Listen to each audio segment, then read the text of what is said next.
5 guys walked past a fence they had no business crossing. They saw the signs. They clocked every single warning posted on that property line, and they laughed. Straight up laughed, like the whole thing was some kind of joke put there just for their entertainment. They vandalized the land. They got in the face of the woman who owned it. They acted like she was nobody, like being alone out there in the middle of nowhere meant she was soft, scared, and completely powerless to do a single thing about it. 72 hours later, those 5 men were just gone. No gunshots. No blood trail. No sign of a struggle. Their trucks were still sitting right where they parked them, doors hanging open, keys in the ignition, coffee cups on the hoods like they just stepped away for a second and never came back. Search and rescue teams spent days combing 40 square miles of mountain terrain and came back with nothing but questions and a feeling none of them could shake. That creeping, bone-deep unease you get when something about a situation is fundamentally wrong, but you cannot put your finger on exactly what. The woman who lived on that property? She had documentation. She had alibis. She had a past so buried and sealed and classified that even seasoned law enforcement could barely scratch the surface of it. And what little they did find made them take a long step back and reconsider everything they thought they knew about the situation. What happened up in those mountains during those 72 hours was never proven. Not officially. Not in any courtroom or incident report or newspaper article. But after it went down, not a single person ever crossed that fence again. Not hunters. Not poachers who had been running that land for 15 years like they owned the place. Nobody. The fence line became something more than a legal boundary. It became a warning that every person in that valley understood on a gut level, even if they could not explain exactly why. This is a story about what happens when the law cannot reach you. When you are 45 minutes down a mountain on roads that barely qualify as roads, and the nearest deputy is 3 hours away on a good weather day. When you have filed every report, made every phone call, done everything exactly by the book, and the system just shrugs at you because there are not enough resources and not enough priority and too many square miles. And too few consequences for the people doing wrong. This is a story about a woman named Embry, Castellana, who bought 640 acres of the most remote wilderness she could find, and asked for exactly one thing in return. To be left alone. She was not hiding. She was not running from anything, not in the way people usually are when they disappear into the mountains. She had done her time in the worst places on earth, carrying out missions that would never appear in any public record. Making decisions in milliseconds that most people could not make given all day. She had earned the right to quiet. She had paid for peace in a currency most people never have to touch. But some men see a woman alone in an isolated place, and they do not see a person who deserves respect. They see opportunity. They see weakness. They see someone who cannot stop them from doing whatever they feel like doing. And those 5 men have been doing whatever they felt like on her land for months before that final night. When they rolled up to her cabin with spotlights and spray paint, and the kind of arrogance that only comes from never having faced a real consequence in your entire life. They had no idea who they were dealing with. And that right there is the thing about underestimating someone. It is not just a mistake. Sometimes it is the last mistake you ever get to make. Nobody in that county could explain exactly what went down during those 3 days. The medical examiner filed his report. The sheriff closed the case. The state investigators wrote their conclusions and moved on to other business. Officially, it was a tragic accident. 5 experienced outdoorsmen got disoriented, panicked, and succumbed to exposure in terrain that had no mercy for people who lost their heads. But the boot prints told a different story. The shaking handwriting in that last journal entry told a different story. The elevated cortisol and adrenaline in the tox reports told a different story. Those men were not lost. They were running. Running hard, running blind, running through dense forest and pitch darkness until their bodies physically gave out. The question that kept everyone up at night was simple. What were they running from? The Bitterroot Range does not care about you. That is the first thing you need to understand about this part of Montana. The mountains out there are not scenic backdrop for a hiking Instagram page. They are not a weekend adventure destination for people who packed the wrong boots. They are raw, indifferent wilderness that has been swallowing unprepared people for centuries, and will keep doing it long after everyone reading this is gone. Ridge after ridge of granite peaks stretch in every direction, and from the air they look like broken teeth jutting up from the earth, sharp and crowded and absolutely without mercy. The only sign of human presence in one particular stretch of that valley was a single dirt track cutting through the landscape like a scar, winding down from the high country and ending at a modest cabin built into a hillside so deliberately that it almost looked like the mountain had grown it there. The structure was not pretty. It was not meant to be. It was functional and solid and positioned with a precision that most people would walk right past without noticing, but that anyone with a tactical eye would immediately recognize. Clear sightlines down the access road. Unobstructed view across the open meadow. Elevated ground on 3 sides. Anyone approaching that cabin would be visible long before they got anywhere close. Embry Castellana had purchased those 640 acres 18 months before any of this went down. The real estate transaction had been straightforward, except for one thing that the realtor remembered later when journalists started asking questions. She had not negotiated, not once. The asking price, the terms, the conditions. She accepted everything without pushback, which almost never happened on a property with known problems. And this property had known problems. Poachers had been treating it like a personal hunting reserve for years. The previous owner had fought them and lost. Not through any failure of will, but through the simple math of isolation. Too much land, too few resources, too little follow-through from anyone in a position to help. The poachers knew that math. They had been counting on it for 15 years. When the realtor laid all of that out, expecting negotiation or hesitation or at minimum some questions about liability and law enforcement response times, Embry just nodded, listened, and signed the papers. Cash transaction. No mortgage. No contingencies, no extended closing period. She had the money ready and the decision already made before she walked through the door. She asked one question before leaving. Where is the nearest surveying office? The property line she established after taking ownership was something that locals would talk about for years afterward. Every 50 yards, a steel fence post drove into the ground with a professional metal sign bolted at eye level. Private property, no trespassing. Violators will be prosecuted.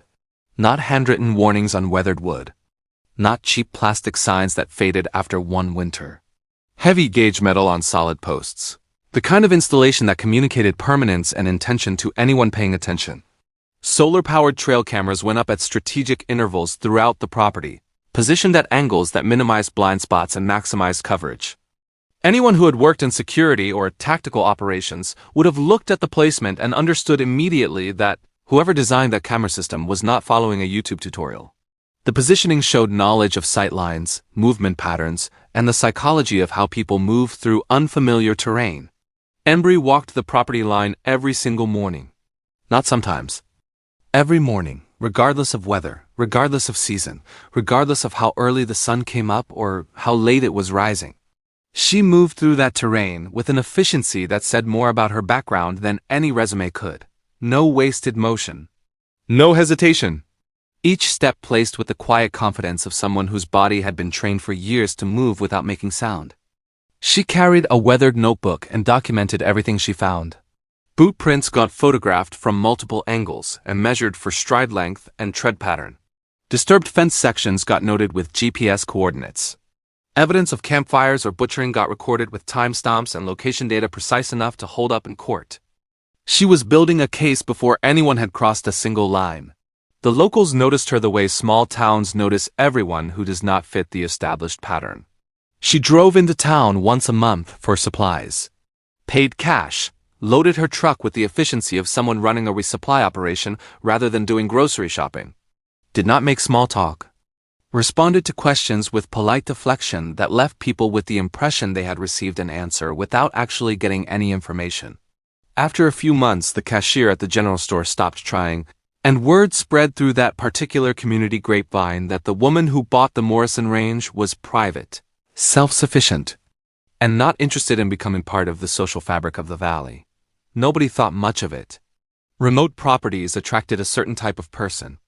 Survivalists, preppers, people running from something or toward something, people who simply preferred trees to neighbors.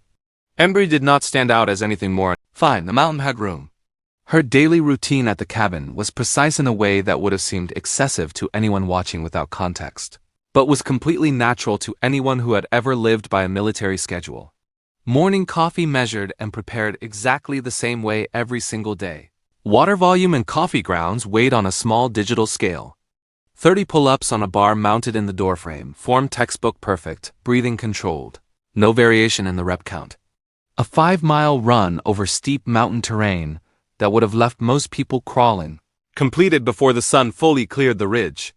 Firewood chopped with mechanical consistency, each piece splitting to the same dimensions and stacked in rows that were geometrically precise enough to use a level on. The rifle above the fireplace was cleaned regularly. The action was smooth, the barrel spotless. But she was never seen hunting. The topographic maps spread across her table in the evenings were marked with elevations and sight lines and distance calculations that went significantly beyond what a property owner needed to keep track of deer movements. And the way she moved through her own home. This is the detail that mattered. She cleared angles when entering rooms. Her hand dropped to her hip in the place where a sidearm would sit on someone who had carried one daily for years. She slept on a cot position to maintain line of sight to both the door and the window simultaneously, the bed pushed against the wall unused. These were not habits you picked up from watching survival shows. These were behaviors drilled so deep into muscle memory that they operated below conscious thought, surfacing automatically in every environment regardless of whether the threat level justified them. The locked case under the bed was the clearest tell for anyone who might have seen it. Night vision optics. Range-finding binoculars with military-grade specifications. A tactical vest with a faded insignia that, if you got close enough and the light caught it right, resolved into the unmistakable shape of a SEAL trident. But no one got close enough. No one was invited in. The cabin was her territory, and the habits of someone who had spent over a decade operating in environments where a single mistake ended. Careers or lives did not vanish just because the zip code changed. 3 days after she first photographed fresh boot prints near the eastern ridge, her trail cameras caught something that moved this from documentation to escalation. 3 pickup trucks rolled past her clearly posted no trespassing signs without slowing. Rifles visible through dusty windows. Men laughing at something, relaxed and completely unconcerned. The time stamp placed them 8 miles deep inside her property boundary by late afternoon. 8 miles in. Far enough that they clearly knew exactly what they were doing and had zero concern about being anywhere near the edge of what was permissible. Embry watched that footage on her laptop, expression completely flat. She rewound it. Watched it again. Froze the frame on a license plate, zoomed until the numbers were readable, and wrote them down in her notebook with the same calm she applied to everything else. Then she opened a drawer. Inside sat a satellite phone, still in its original packaging. Battery charged, account active, never used. She looked at it for a long moment. She closed the drawer without touching it. Instead, she opened a different notebook, one filled with months of careful entries, and added the new information in her precise handwriting.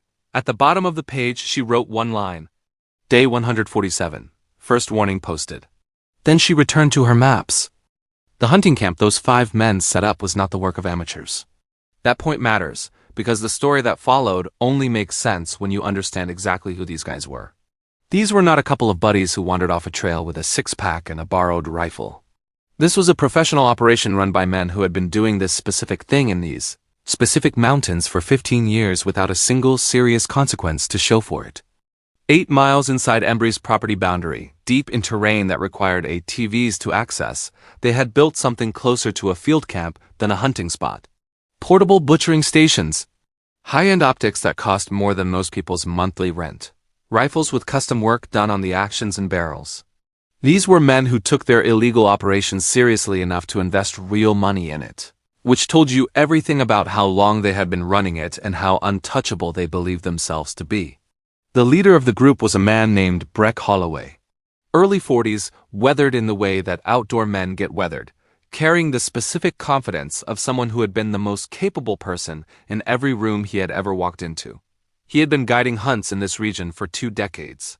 He knew the terrain the way most people know their own neighborhood, intuitively and without having to think about it. He had crossed property lines before. He had ignored posted warnings before, and every single time, nothing had happened. The math was simple to him. Remote location plus understaffed law enforcement, plus a previous landowner who had given up meant that the rules on paper and the rules in practice were completely different things. Harlan Vickers was the oldest of the group, somewhere in his mid-50s, with the kind of woodsman instincts that only come from a lifetime spent reading terrain and animal behavior. He was the one who occasionally raised questions the others dismissed. When he noticed the new signs on the fence line, more professional and more numerous than anything the previous owner had ever posted, he brought it up. Asked if they should be thinking differently about this season. Breck laughed him off. Some city woman bought the land, playing mountain hermit. She was not going to do anything. Colin Mays, the youngest at 30, was the loudest voice supporting Breck. Cocky in the particular way that young men who have never faced genuine consequences tend to be cocky. He suggested she probably did not even know they were there. 8 miles in, no roads, no easy access. What was she going to do, hike out here and write them a strongly worded letter? The others fell in line the way people do when a dominant personality frames the decision clearly enough. There were 5 of them. They were experienced, armed, and had 15 years of evidence supporting the idea that this mountain played by different rules than the ones on the signs. The new owner was a single woman living alone in a remote cabin. The sheriff was 3 hours away. Forest Service would not respond to a trespassing call up here. They had done this calculation before, and the answer always came out the same. What they did not calculate, because they had no way to know it was a variable, was Embry. Back at the cabin, she was doing what she always did, working, documenting. Thinking 3 steps ahead of the situation with the disciplined patience of someone trained to outlast problems, rather than react to them emotionally. The trail camera footage showing the trucks was already logged, time-stamped, and backed up to an encrypted drive. The license plates were already run through every public database she had access to, and she had more access than most civilians. Names were attached to vehicles, addresses noted. History pulled from court records that were technically public, but practically invisible to anyone who did not know how to look. She had been watching these particular men for over 4 months. The notebook with their information was not a simple log. It was an intelligence document. Movement patterns and timing and behavioral observations, the kind of systematic analysis that turned raw data into actionable understanding. She knew which of them arrived first and which left last. She knew their preferred camping locations and their rotation schedule. She knew which one was cautious and which ones needed the cautious one to stop asking uncomfortable questions before they would act. She knew things about these men that they did not know she knew. And that asymmetry of information was the first of several advantages she was quietly accumulating. The violations escalated over the following 2 weeks in a way that suggested the men had decided, perhaps unconsciously, to test the limits of what this new landowner would actually do. The same trucks returned, this time bringing a 6th man. Embry posted new signs with more explicit language. Active surveillance. All trespass documented. Law enforcement notified. Her cameras captured their response in clear footage. 1 people and a call priority list that a misdemeanor trespassing complaint would sit at the bottom of, regardless of how much documentation supported it. Deputy Freeman was young enough that his tiredness still showed on his face rather than being buried behind professional neutrality. Embry slid a folder across the counter without preamble. Inside were printed photographs, license plate numbers, timestamps, GPS coordinates, and physical addresses she had researched herself for each registered vehicle owner. Her voice was level when she spoke. 5 men have been on my property 43 times in 4 months. Names and addresses are in there. They are actively poaching. Freeman looked at the documentation with the expression of someone who recognized the quality of it, and simultaneously understood that quality did not move cases up the priority queue. He said the sheriff could probably send someone up next week when he was back from Billings. He said it was a big county. He said resources were stretched. Then he said the thing he immediately regretted saying. A fumbling suggestion, badly framed, about whether she had considered that maybe the property was a lot to manage alone. He caught himself mid-sentence when he realized how it sounded and tried to reverse out of it. Embry asked him to finish the thought. He backpedaled hard. Just meant it was a lot of land. Difficult terrain for one person. She took her documentation back from the counter. Turned toward the door. Her voice was quiet enough that Freeman had to lean slightly forward to hear it clearly. I will manage it. She paused at the bulletin board near the exit. Community notices covered most of it. Yard sales, lost pets, local events. Tucked among them was a missing person flyer. Gerald Pritchard, last seen heading into the Sentinel Range for a solo hike. The photograph showed a man in his late 50s, smiling with the relaxed confidence of an experienced outdoorsman. Embry stopped. She studied that flyer for several seconds with an expression that was genuinely difficult to read. Something shifted in her face, a small change in the set of her jaw, a slight narrowing of focus. Whatever the internal process was, it ran fast and quiet and ended in something that looked from the outside like a decision clicking into place. Then she walked out into the parking lot, got in her truck, and drove back up the mountain. 4 nights later, the trail cameras picked up movement near the cabin that changed the character of everything that had come before. The trucks were inside her fenced perimeter, not 8 miles in on the back property. Right there, 200 yards from where she slept. The timestamp read nearly midnight. One man urinated on her porch. Another worked through 2 cans of spray paint on her shed wall, profanity in letters large enough to read from the tree line. The audio on the nearest camera was clear enough for a courtroom. Let's see if the woman comes out. Spotlights swept across her windows. Engines revved in deliberate cycles, the sound designed to intimidate rather than just travel. They kept it up for 20 minutes. Voices getting louder and more confident as the cabin remained dark and silent, interpreting no response as confirmation that she was exactly what they had assumed: scared, helpless, already beaten. Inside, Embry sat completely still in the dark. She watched the light sweep across her walls through a gap in the curtains, narrow as a knife blade. She did not move, did not reach for anything, did not react in any way that would have been visible from outside. She just watched with the absolute patience of someone who had spent years in positions where movement meant death. And she waited for them to make the last mistake they would ever make. After the trucks finally left, engines fading down the mountain in a trail of noise and exhaust and triumph that only the truly stupid can generate while making the worst decision of their lives, Embry stepped outside into the dark. The air was cold and still. The spotlights were gone. The voices were gone. What remained was the kind of silence that high mountain property produces after something loud has passed through it, deeper than ordinary quiet, almost pressurized. She documented the damage the same way she documented everything, methodically, photographs from multiple angles with a camera that embedded GPS coordinates directly into the file metadata. Measurements of the spray-painted letters on the shed wall. Audio notes describing the physical evidence in precise language that would translate cleanly into a legal document if it ever needed to. She moved around the exterior of her property with a flashlight held low, checking for anything beyond the obvious vandalism, anything placed or disturbed or left behind intentionally. Then she went back inside.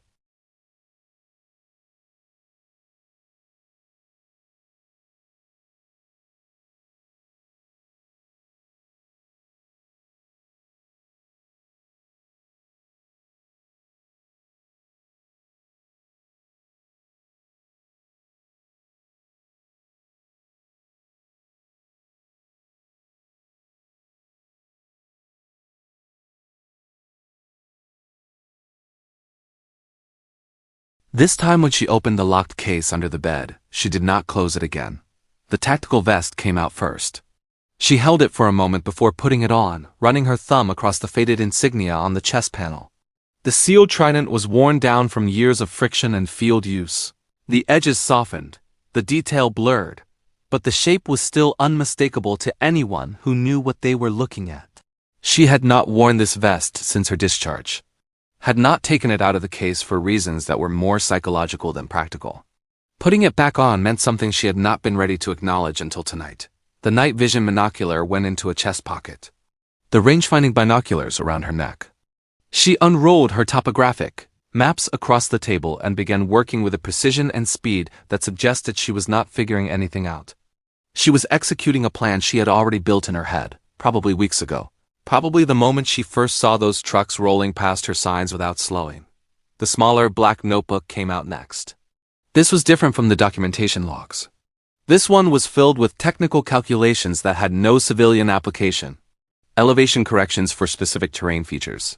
Wind pattern analysis based on months of personal weather observation at various points across the property. Sightline geometry mapping the angles between high ground positions and the locations where the trucks consistently camped.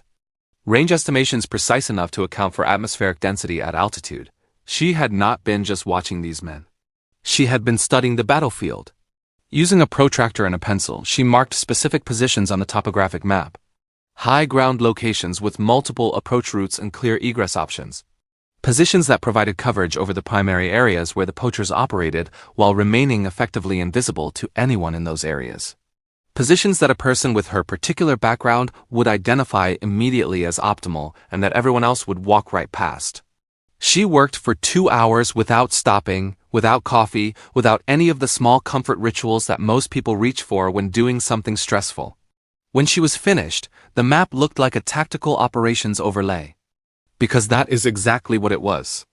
Embry Castellina had not always been a woman who lived alone on a mountain and walked her fence line with a notebook.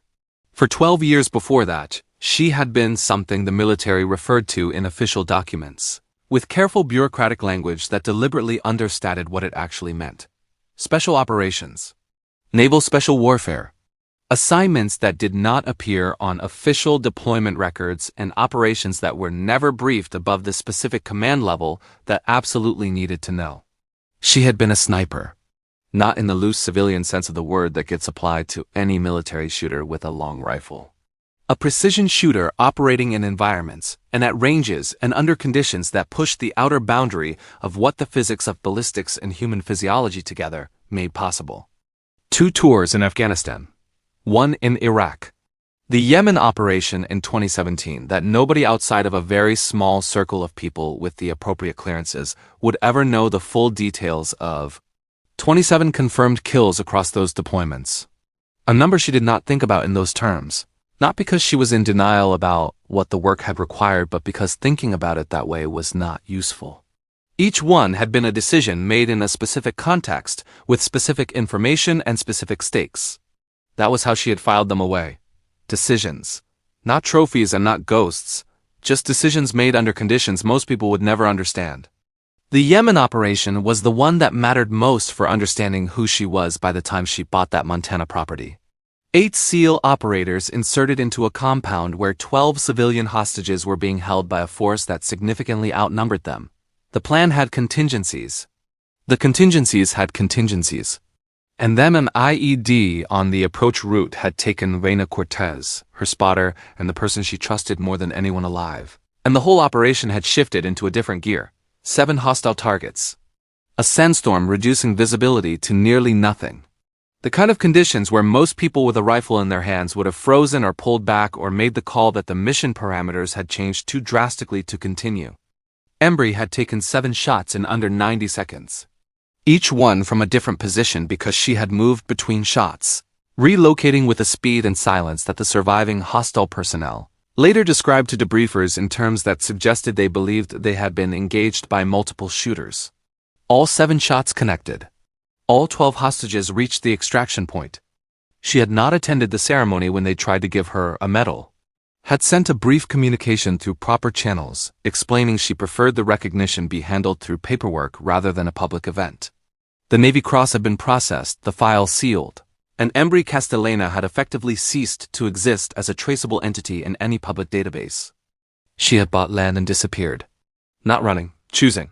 The rucksack she packed for what came next was stripped down to essentials with the efficiency of someone who had done it hundreds of times under time pressure. Water sufficient for 72 hours. Calorie-dense food that required no preparation. Medical kit compact enough to fit in a side pocket but comprehensive enough to handle field trauma. Rope. The black notebook. 2 pencils. A handheld radio set to a frequency she was confident no one else in this area was monitoring. She checked her bolt-action hunting rifle with the muscle memory of someone for whom weapons handling was as automatic as breathing. This was a civilian firearm, nothing exotic, nothing that would raise questions if a sheriff's deputy asked to examine it. But the way she handled it, the speed and economy of the press check, the way she confirmed the chamber and indexed her finger without being told to, the way she settled the stock against her shoulder to verify the scope 0 told the real story. The rifle was civilian, the person holding it was not. She loaded 5 rounds, chambered 1. Opened the documentation notebook to a fresh page. Wrote the date, the time, and a single entry in her careful handwriting. Day 147. Final entry. All warnings exhausted. Proceeding with territorial defense. She set her watch alarm for 4 in the morning. Then she sat in the dark cabin without moving, without turning on a light, without doing anything except breathing and thinking and waiting for the specific hour she had calculated as optimal for what came next. The patience required to sit completely still in a dark room for hours without fidgeting or sleeping or reaching for distraction was not something most people possessed. It was trained. conditioned through repetition in environments where stillness was the difference between mission success and mission failure. At 4 she stood, shouldered the pack, slung the rifle, and walked out of the cabin into the pre-dawn dark. She did not walk toward the road. She did not walk toward any trail marked on any publicly available map. She walked up into the densest terrain on her property, following paths through the landscape that she had identified and memorized over 18 months of daily observation. Routes that used natural features to mask movement. Drainage channels and boulder fields and dense timber stands that broke sight lines and absorbed sound and made a person moving through them effectively invisible to anyone who did not already know exactly where to look. She moved without a flashlight. The night vision monocular gave her everything she needed and took away the one thing she could not afford, which was a visible light source announcing her position. The mountain swallowed her within minutes. And for the next 72 hours, 5 men who had spent 15 years believing that remote location meant immunity were about to learn the specific and permanent lesson that some people do not need the law to enforce their boundaries. They just need the dark and the terrain and the knowledge of how fear actually works on a human mind when it has no rational explanation to attach itself to. The radio chatter that broke the silence 3 days later was not the confident back and forth of experienced outdoorsmen coordinating a hunt. It was something else entirely. Clipped sentences. Long pauses where someone was supposed to respond and did not. Voices carrying a quality that anyone who had spent time around frightened people would recognize immediately. That specific tightness that happens when a person is trying to sound calm and their body is actively working against them. Breck was not answering his radio. His GPS unit showed his truck still parked at the camp location, but when 2 of the other men drove out to check, the truck was sitting exactly where it had been left with the doors hanging open and the engine cold. Rifles leaning against the hood, safeties still engaged, unfired. A thermos knocked over in the dirt, contents long since soaked into the ground. No note. No indication of direction. Just the overwhelming specific wrongness of a campsite where everything was present, except the person who belonged to it. Cullen had missed his 6-hour check-in. Phone going straight to voicemail, which meant either dead battery or no signal. And Cullen had been meticulous about keeping his phone charged because he used it for everything, including the GPS app he trusted more than paper maps. Harlan had not responded to 3 consecutive radio calls at intervals spread across 2 hours, which violated every protocol these men had established over 15 years of running operations in remote terrain. The 2 remaining men sat in their truck at the edge of the camp and talked about what to do. The conversation went in circles in the way conversations do when people are scared but not yet ready to say out loud what they are scared of. One suggested going up to look for the missing men. The other said no. Said it with a flatness and a speed that ended the suggestion before it could gain momentum. Something in his voice communicated what his words carefully avoided. That going up the mountain was not a reasonable option. That whatever had happened to Breck and Cullen and Harlan had happened up there, and that the only move that made any kind of survival sense was going in the opposite direction. He was not articulating a logical argument. He was operating on the instinct that kicks in when the rational brain has received enough information to know that the situation has moved outside its ability to process. They called the sheriff. The 911 recording would later be reviewed by investigators who noted the quality of the caller's voice. 3 experienced, capable, physically imposing men were missing in terrain they knew better than most people know their own backyards. The man making the call sounded like a person trying to hold themselves together through sheer stubbornness, while something underneath threatened to come apart entirely. He kept starting sentences and stopping them.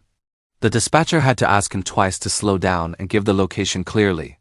Sheriff Tannick got the call at 6 a.m. and drove up the mountain road with Deputy Freeman in a silence that said more than conversation would have. Both of them knew whose property bordered this area. Both of them had seen Embry's documentation folder. Both of them understood, without saying it directly, that the geography of the situation placed these missing men squarely in her territory during the period they had gone dark. They passed her fence line on the way up. The sign stood straight and clear in the early light. Professional, weatherproof, exactly the same as they had been every other time someone had driven past them. Tannick looked at them without comment and kept driving. The first truck they found before noon. Sitting in a small clearing 8 miles from any maintained road with the specific quality of abandonment that distinguished a vehicle, left in a hurry from one parked with intention. Doors open like broken wings was how Freeman described it later in his notes. Keys in the ignition. Coffee still pooled at the bottom of a mug on the hood, long cold but not yet fully evaporated, which helped establish a rough timeline. 2 rifles leaned against the front bumper, safeties on, neither one showing any sign of having been fired. Tanek walked the perimeter of the truck slowly, studying the ground with the methodical attention of someone who had been reading crime scenes for nearly 2 decades. The boot prints around the vehicle told a story that the rest of the scene only hinted at. Multiple sets, all moving away from the truck in the same general direction, toward the denser timber and the steeper terrain beyond it. The stride length was wrong for walking. The depth of impression in the soft earth was wrong for a casual departure. These men had not strolled away from their vehicle. They had left it at a run, all of them at roughly the same time, heading into the one kind of terrain that made absolutely no sense to run into at night. Freeman pulled the radio from inside the truck. Still tuned to their frequency. He keyed it and got nothing back. Checked the last logged transmission. 3 days ago, a single brief message that said they were going to check the ridgeline and then nothing after that. Tanek crouched near the front tire and looked at the ground for a long time without speaking. Then he stood and gave Freeman 2 instructions. Get search and rescue mobilized. And get him Embry Castellana on the phone. She did not answer the phone because she did not have a phone in the conventional sense, a fact that Tanek already knew. He drove to the cabin. She was outside splitting wood when the patrol truck came up the access road. She saw it coming and set the axe down and waited. Her posture was relaxed in the specific way that people with genuine confidence are relaxed, not performing ease but actually at ease, which under the circumstances was itself a piece of information. She did not look like someone who had spent 3 days doing anything stressful. She looked like someone who had spent 3 days doing exactly what she always did. The inside of the cabin when Tanek looked around confirmed that impression. Clean floor despite the muddy season. No gear out of place. No mud tracked in that would suggest recent return from extended wilderness movement. The rifle above the fireplace was in its case, and when he asked, she handed it over without hesitation or comment. He smelled the barrel, oil, no gunpowder. The action was smooth and clean, the way a rifle smells and moves when it has been maintained carefully and fired recently in neither case. Her boots by the door were clean and dry. She pulled up the trail camera footage without being asked. Showed him everything she had documented, the trucks entering the property, the men visible through windows, the harassment at the cabin, the spotlights, the vandalism, the audio recording with the voices clear enough to make out individual words. She slid the documentation folder across the table with the practiced motion of someone who had prepared it for exactly this moment, months of records organized with an attention to detail that made most law enforcement documentation look casual by comparison. Her voice stayed level the entire time she spoke. These men have been on my property for months. I documented everything, filed reports with your office, did exactly what I was supposed to do. That footage from 4 nights ago is the last time any cameras on my property registered human activity. After they left, I stayed inside for my own safety. I have not seen them since. Tanek asked the question that mattered most. She had not seen them leave. Her answer was immediate and precise. I stay inside when they are on my land. It is safer. Every word of that was true. He knew it was true and also knew that truth and complete truth were not always identical, and that a person with her particular training and intelligence would understand exactly how to answer questions in ways that were legally airtight without being fully transparent. He asked to look around. She told him she would prefer a warrant but would cooperate voluntarily if it would help find the men faster. Another perfect answer from someone who understood exactly what she was doing. 30 minutes of searching produced nothing. No hidden gear. No evidence of recent extended outdoor activity. No mud, no debris, no disturbance in the cabin that suggested anything beyond ordinary daily living. On the table sat the documentation notebook. Freeman flipped through it with permission. Months of careful logs in small, precise handwriting. The final entry dated the night of the harassment. Filed report with county sheriff. No response. Vandalism occurred. Cleaned and documented. Freeman asked about the detailed record keeping. Embry answered without blinking. When people ignore your boundaries, documentation is the only leverage you have. I learned that in the service. Tanek caught the reference and followed it. She confirmed she had served in the Navy without offering anything further. When he asked what she had done in the Navy, the answer came after a pause just long enough to be noticeable. My job. The silence that settled after those two words was the kind that fills a room completely. The search operation that followed was the largest mobilization Cascade County had mounted in over a decade. By the second day, there were teams from 3 neighboring counties, working overlapping grids across 40 square miles of terrain that fought them at every turn. Helicopters ran thermal imaging passes over ridgelines and drainage channels. Cadaver dogs worked the dense timber sections where visibility dropped to nothing within 20 feet of the tree line. Volunteers who knew these mountains showed up at the command tent with their own maps and their own gear and the particular grim determination of people who understood that the window for finding anyone alive was closing fast. Tannic coordinated from a canvas command tent pitched at the edge of the last maintained road. Maps covered every available surface, search grids marked and updated as teams reported in, the picture growing more complex and more frustrating with each passing hour. He had done search operations before. He understood the rhythm of them, the way hope and dread took turns in the people running them, the way small discoveries created momentum that larger failures eroded. This one felt different from the beginning in ways he could not fully articulate to his deputies, but that kept him awake through both nights of the operation. The dogs were the first indication that something genuinely unusual was happening. Trained animals, experienced handlers, the kind of teams that had worked hundreds of searches in difficult terrain without losing a trail they had picked up clean. They would lock onto a scent and follow it for miles through brush and over rock and across open meadow with the focused intensity of creatures doing exactly what they were built to do. Then they would stop, circle the same patch of ground repeatedly, sit and look at their handlers with an expression that experienced dog handlers described afterward as confused in a way they had not seen before. The scent trail simply ended. Not faded gradually the way trails do over time and distance. Ended, like something had been there and then was not. The second truck appeared on day 2, deeper in than the first, sitting in a location that made no navigational sense. To reach it from the first truck's position following any logical route through the terrain required covering ground in a pattern that suggested the men had not been moving with purpose or direction. They had been moving reactively, changing course repeatedly, covering the same ground multiple times. The ATVs they had used to access the area were found nearby with keys in them, which told its own story. Men who were simply lost do not leave functional transportation behind. Men who are running from something and whose entire cognitive capacity is consumed by the running absolutely do. Inside the second truck, a journal sat on the passenger seat. The investigators who processed it noted that the handwriting changed character across the final several entries in a way that was clinically significant. Early entries were neat and confident, the writing of a man accustomed to keeping detailed logs. The handwriting in the middle entries showed the specific degradation that comes from hands that are not steady, letters formed with extra pressure and then corrected and then abandoned mid-word. The final entry was barely legible. 3 lines that the forensic document examiner had to work with enhancement software to read clearly. Something is out there. We can hear it, but we cannot see it. We need to leave right now. The timestamp on a dropped phone found near the truck showed a failed emergency call attempt logged 3 days earlier. No signal. The call had not connected.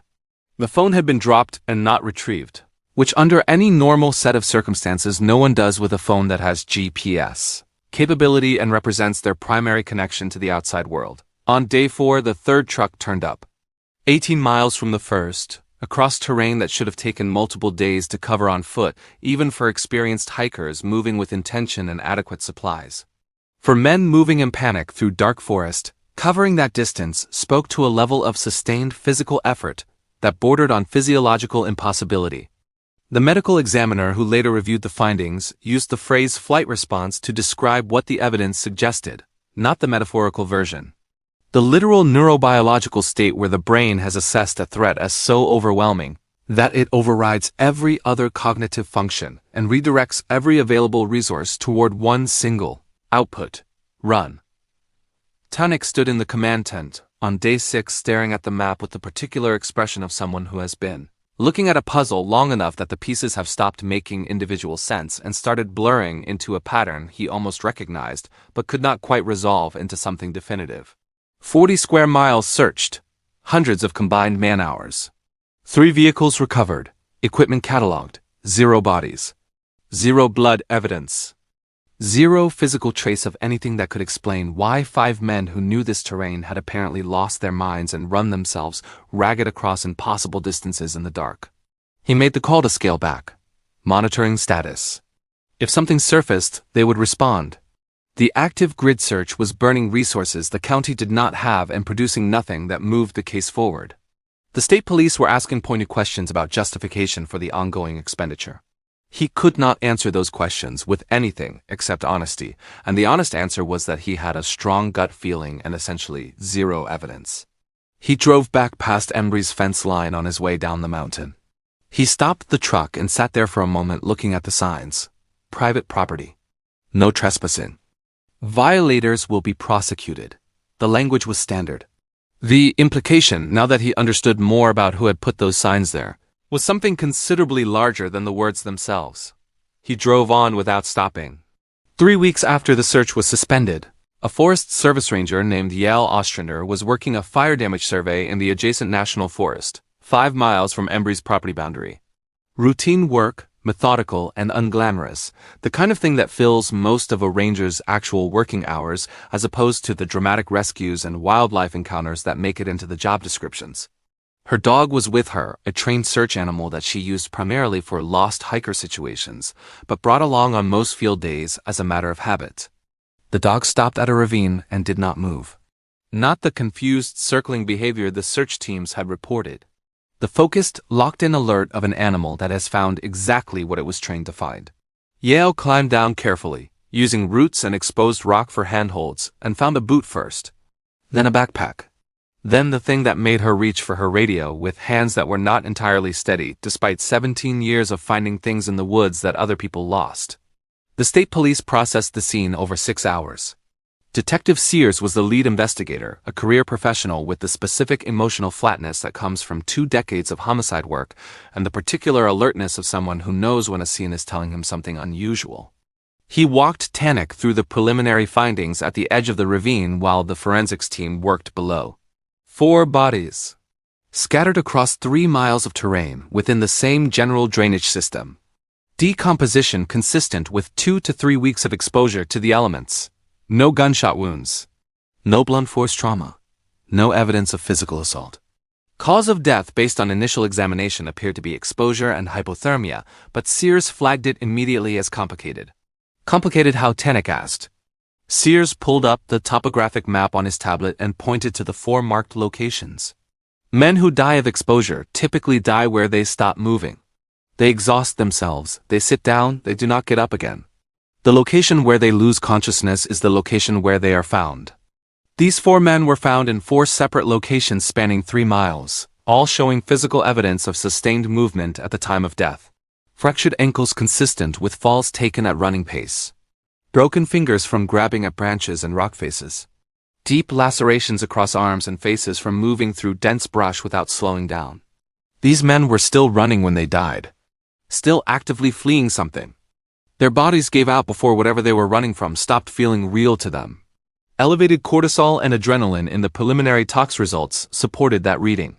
These were not the chemistry numbers of men who had gotten cold and confused and quietly succumbed.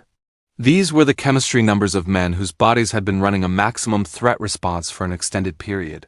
The kind of sustained physiological state that consumes energy reserves at a rate that healthy adults in peak physical condition cannot maintain indefinitely. Tannick looked at the terrain below them. Steep, unforgiving, treacherous at night even for people moving carefully. For people moving at a run in the dark, it was essentially a series of controlled disasters waiting to happen. He asked about the 5th man, Harlan Vickers. Still unaccounted for. Sears looked at the map, at the pattern, at the direction all 4 bodies had been moving when the evidence suggested they finally stopped. If he followed the same trajectory, Sears said slowly, he could be anywhere in a 10-mile radius. Or he went a different direction entirely. Tannick could not let it go. That was the honest truth of it, and he was self-aware enough to recognize the feeling for what it was. Not professional obligation, though, that was present too. Something more personal. The specific inability to walk away from a question that had an answer he could almost see but could not quite reach. Like a word sitting at the back of your tongue that your brain knows but refuses to deliver. He sat alone in his office that night after the rest of the building had emptied out. The case files were spread across his desk. Embry's original trespassing complaint, the missing persons reports, the search operation logs, the preliminary forensic findings from the ravine. He laid them out in chronological order and looked at the whole picture the way you look at a landscape from elevation, trying to see the shape of the thing rather than the individual features. The geography was the starting point. All 4 bodies had been found on federal land, outside her property boundary. That was the critical legal fact that everything else would eventually rest on.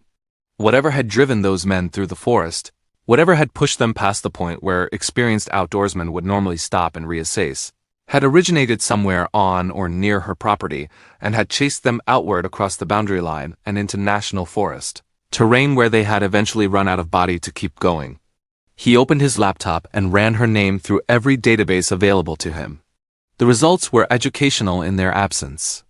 Previous address in Virginia Beach. Employment history listed under Department of Defense with a redaction stamp across the details that was not standard civilian contractor notation. DoD redacted employment details for one category of personnel with any consistency. People whose work history was itself classified information. He dug deeper through channels that were technically within his authority, but practically at the edge of what a county sheriff could access without triggering questions about why he was asking. A 2017 news article from a Virginia Beach paper surfaced in a regional archive. Brief. No photograph. Local Navy SEAL honored for service in classified anti-terror operation. The date aligned with a period in Embry's service timeline that the sparse public records suggested she had been actively deployed. A second article from 2018. Navy reviewing rules of engagement following overseas operation. SEAL team member cleared of wrongdoing following internal investigation. Names redacted. Unit designation redacted. Location redacted. The date of the operation referenced in the article placed it within the same operational window as the hostage rescue that certain people in certain circles talked about in the specific careful language of people describing something they admired but could not name directly. He tried the military service records database and hit a wall so clean and complete it was almost elegant. Sealed. Unavailable to local law enforcement without federal clearance that was several levels above anything a Montana County Sheriff was going to receive based on a trespassing investigation that had officially been ruled accidental death. But the congressional database was partially public and contained fragments that most people looking for them would not know how to find. A Medal of Honor nomination that had been reviewed, modified, and downgraded through a process that left a procedural footprint in the public record, even when the content was scrubbed. The recipient was listed as Chief Petty Officer E. Castellano. The citation beneath the name was redacted so completely that even the category of action that warranted the nomination had been removed. Whatever she had done was classified not just in its operational details, but in its fundamental description. Tannick sat back in his chair and looked at the ceiling for a long moment. He had been a sheriff for 18 years. He had worked alongside military veterans, had processed their paperwork when they got into trouble, had hired several as deputies because they brought skills and discipline that translated directly into effective law enforcement work. He understood the difference between a veteran and an operator, between someone who had served and someone who had been shaped by their service into something that the word veteran did not fully capture. What he was looking at in Embry's redacted record was not a veteran. It was an instrument. Something the military had spent 12 years and extraordinary resources building into a precision tool for specific kinds of problems that ordinary tools could not solve. The Yemen operation he found referenced in 3 separate documents across 2 different databases. Always obliquely, always with the core details absent. 8 operators inserted. 3 did not come back. 12 civilian hostages extracted alive. The operational assessment buried in the declassified portion of a congressional oversight report noted without elaboration that the successful extraction had been made possible by precision fire support that eliminated 7 hostile combatants under conditions that the assessment described only as extremely adverse. 7 targets, adverse conditions, 12 lives saved.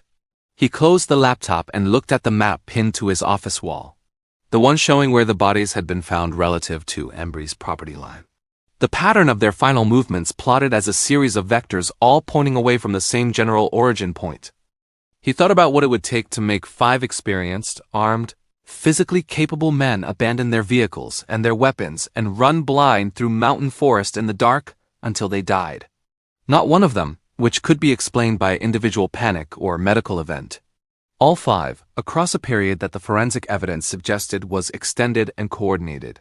What kind of threat could produce that response consistently across an entire group of people who between them had decades of wilderness experience and zero documented history of irrational behavior under pressure? The answer was not a bear. Bears caused specific injuries and left specific evidence and did not pursue prey across 18 miles of terrain in a coordinated, sustained fashion.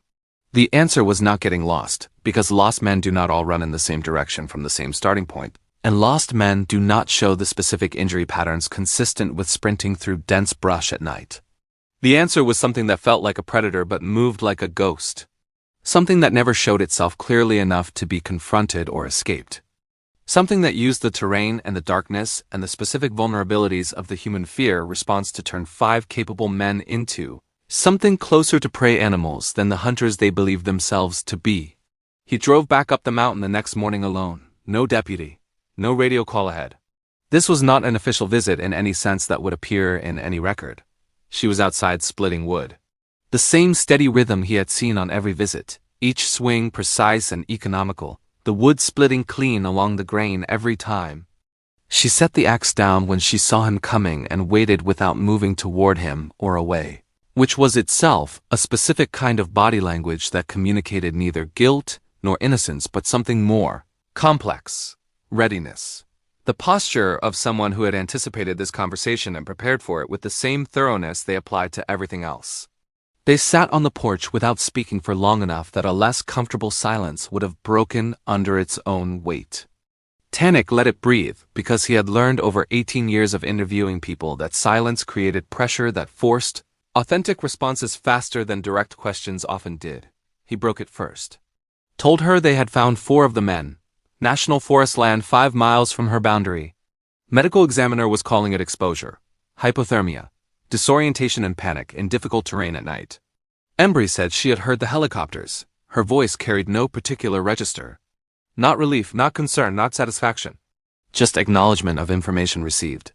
He told her the terrain they had been in was brutal.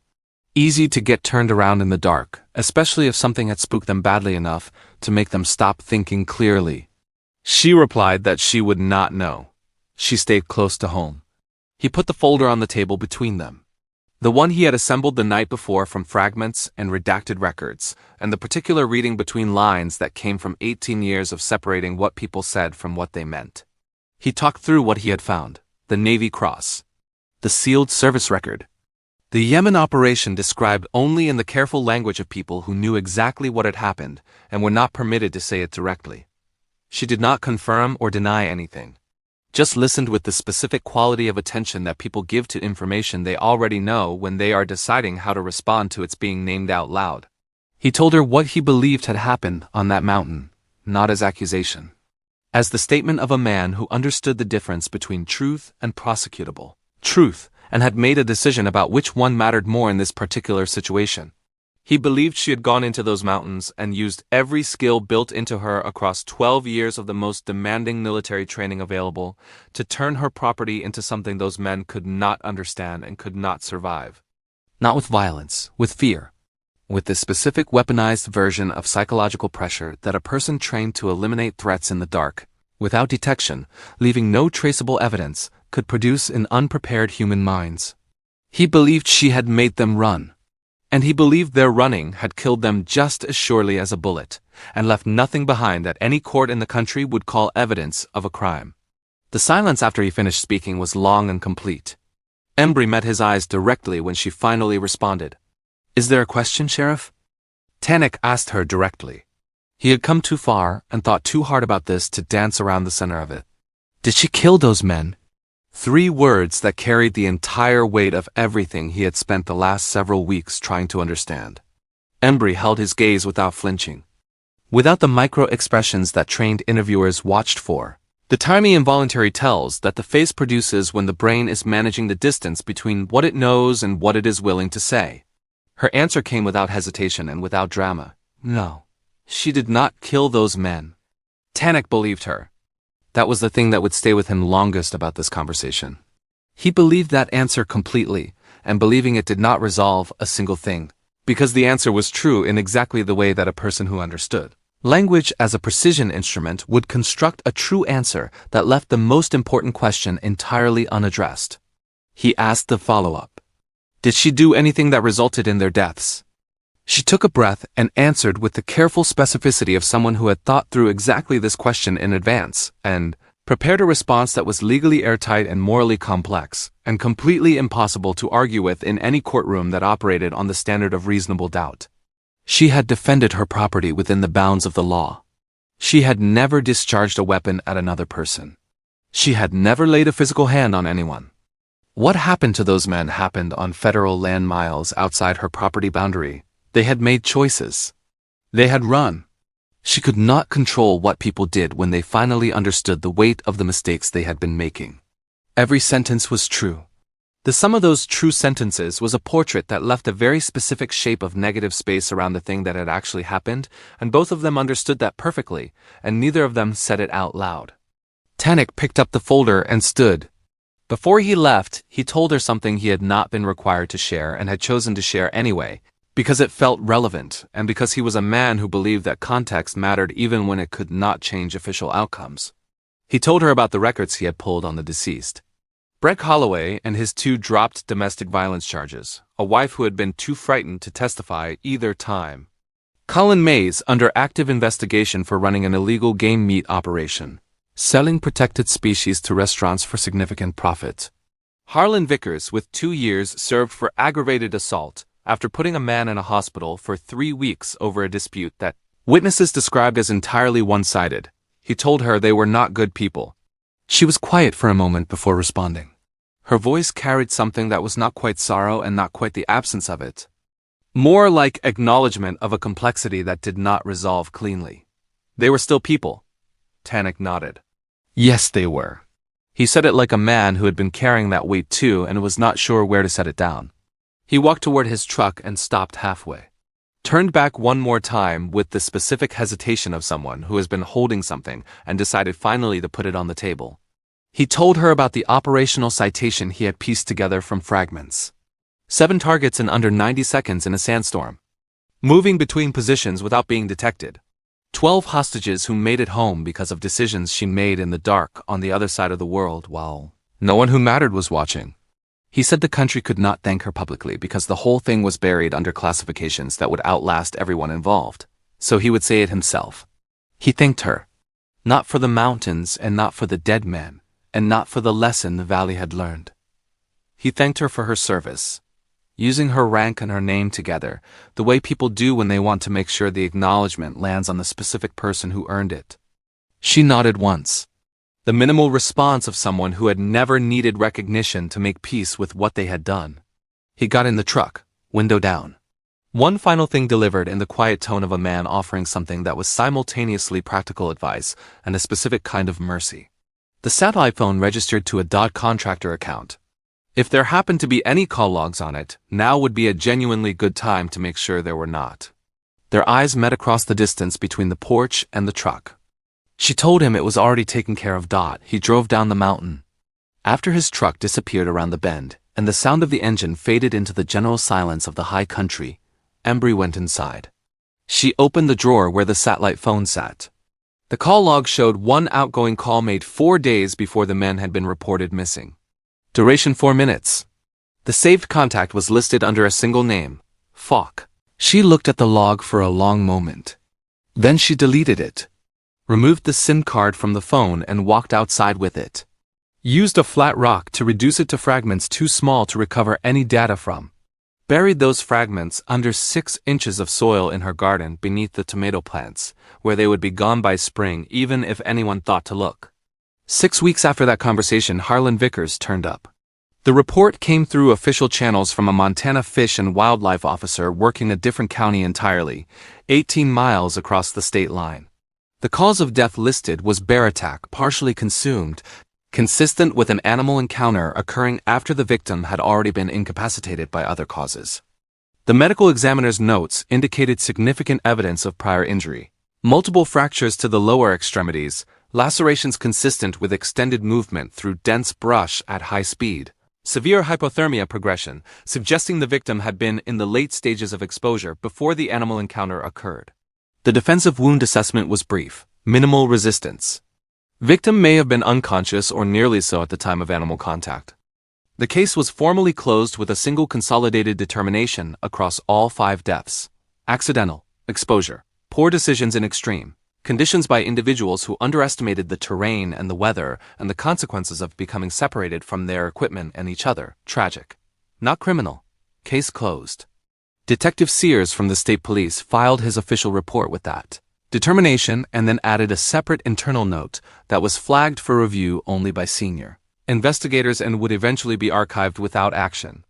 He wrote that in his professional assessment, the behavioral evidence at the scene was inconsistent with standard exposure death patterns and suggested the men had experienced sustained, extreme psychological distress of unknown origin prior to their deaths. He wrote that experienced wilderness professionals did not exhibit the movement patterns and injury profiles these men showed without a compelling external stimulus driving that behavior. He wrote that the nature of that stimulus could not be determined from available physical evidence.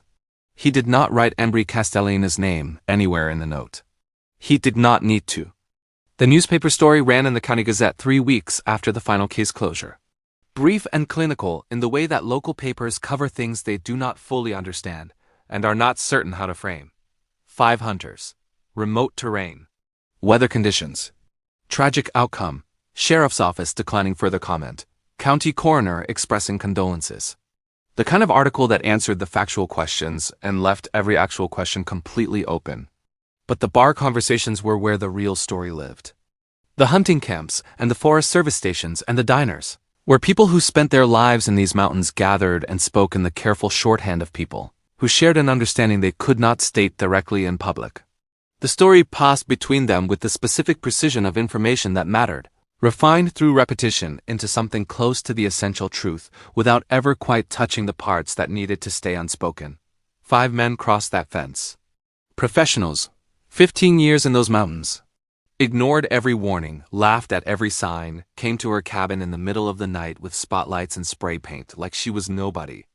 3 days later, they were running through the forest in the dark, and they kept running until they couldn't run anymore. And whatever they were running from never once showed itself clearly enough to be seen. One thing that got added to the story as it moved through enough tellings to acquire the weight of established fact. When search and rescue had gone up to look for those men, the dogs had found the scent trails and followed them for miles and then stopped cold. Circled the same patches of ground with their heads down, confused in a way experienced handlers had never seen before. Like the trail just ended in midair. Like whatever they had been following had simply stopped existing at a specific point in the wilderness and left nothing on the other side. People in that valley would talk about that detail for years. The dogs stopping, the trails ending. The absence of any explanation that satisfied the part of the human brain that needed one. Some things that happen in the dark stay in the dark. The mountain keeps its secrets with the same indifference it keeps everything else. Spring came back to the Bitterroot Range the way it always does at high elevation. Not all at once and not with any particular gentleness. It came in stages, grudging and incremental, the snow pulling back from the lower meadows first, while the peaks held onto winter for weeks longer. Like they were not ready to let go of the quiet that cold brought. Wildflowers pushed up through ground that had been frozen solid 4 months earlier, purple and yellow patches spreading across the open areas with the stubborn confidence of things that had survived long enough to bloom again. Embry walked her fence line in the early mornings as she always had. The notebook, the camera, the same methodical attention to each post and each sign that she had maintained since the first week of ownership. But the thing she was documenting now was fundamentally different from what she had been recording before. The boot prints that used to cross her boundary were gone. The cameras showed hunters approaching the fence line, reading the signs, and turning around without discussion or argument. Some of them photographed the warnings before leaving, as if they needed documentation of their own compliance to feel settled about the decision. Others swung so wide around the property that they added several miles to their routes rather than risk even the appearance of proximity. The game trails told a different story than they had 18 months ago. Elk that had avoided this stretch of mountain for years were moving through again, following migration corridors they had abandoned during the heaviest period of human pressure. A wolf pack that had been displaced from its traditional range had quietly reclaimed the territory. Smaller indicators confirmed the same shift, bird populations recovering. Plant diversity improving in the meadow sections that had been most heavily impacted by the years of unauthorized human traffic. The mountain was healing. Measurably, documentably, in ways that ecologists could track and quantify. All of it flowing directly from one thing. The boundary was real now. And everything that lived in the shadow of that boundary understood it in the specific way that living things understand threats and safety. Not through language or law, but through consequence and pattern and the accumulated information of what happens when lines get crossed. She found the cairn during her second week of spring patrols. Someone had stacked it at the exact point where the access road crossed onto her property. Flat stones balanced with the patience and skill of a person who had done this kind of work before.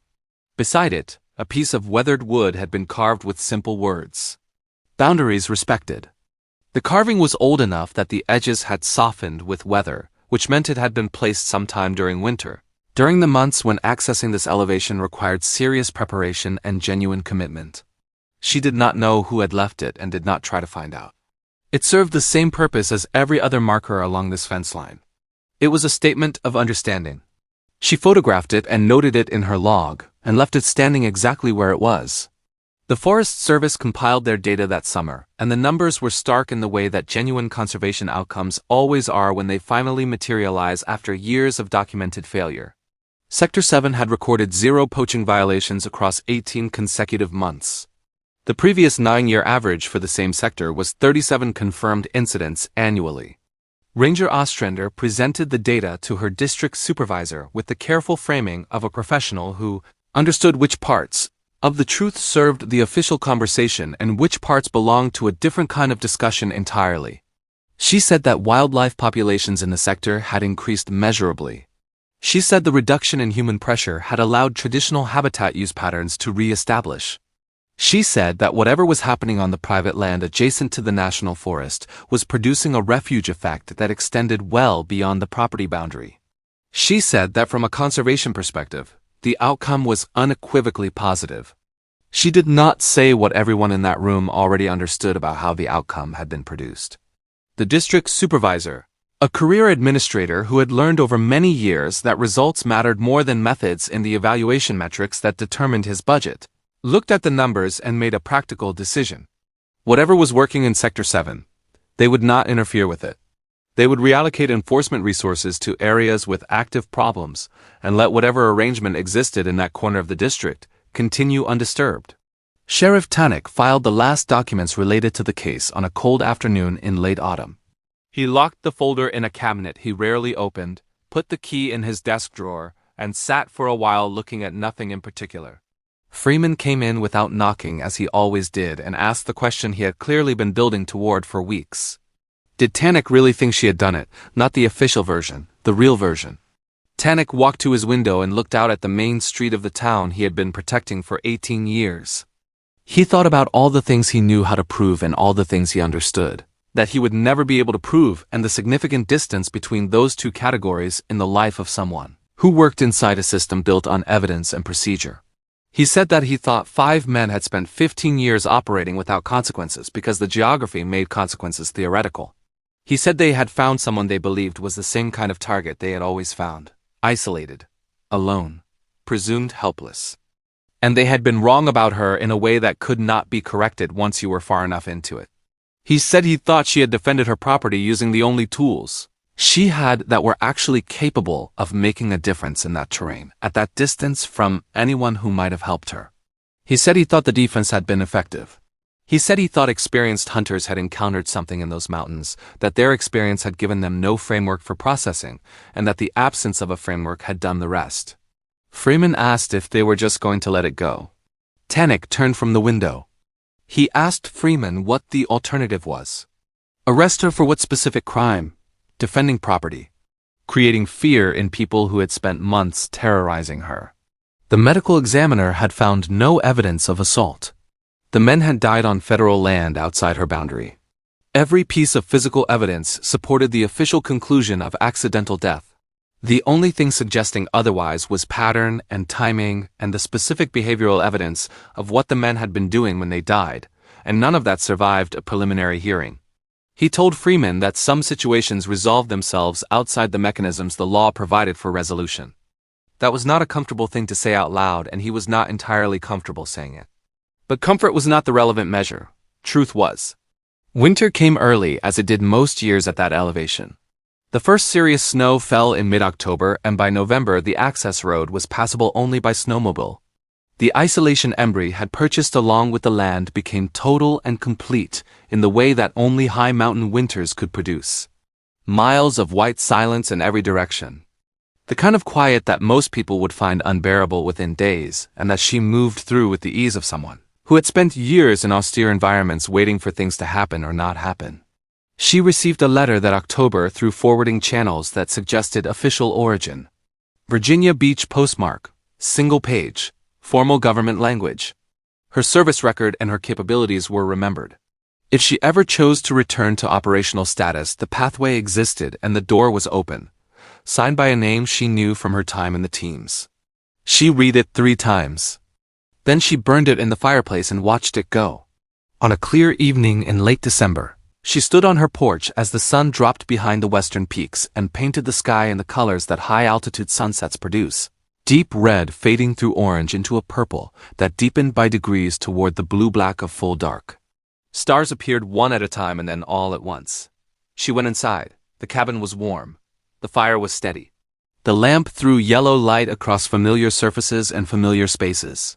She stopped in front of the mantel and looked at the 2 things she had placed there. The Navy Cross in its frame, the faded blue ribbon against the velvet backing, the metal catching the lamplight the way it had caught desert sun on the day. Someone had tried to give it to her in a ceremony she had declined to attend. And the photograph. 8 people in desert camouflage in front of a transport vehicle, sun setting behind them, all of them smiling despite everything that surrounded them in that place. Raina standing forth from the right, arm around Embry's shoulder, laughing at something that the photograph could not contain. Embry raised her coffee cup in the silence of the cabin. To the dead who had earned their rest. To the living who had finally learned that some lines were not drawn in suggestion but in absolute and permanent truth. To the mountain that had kept its secrets with the same patience it kept everything else.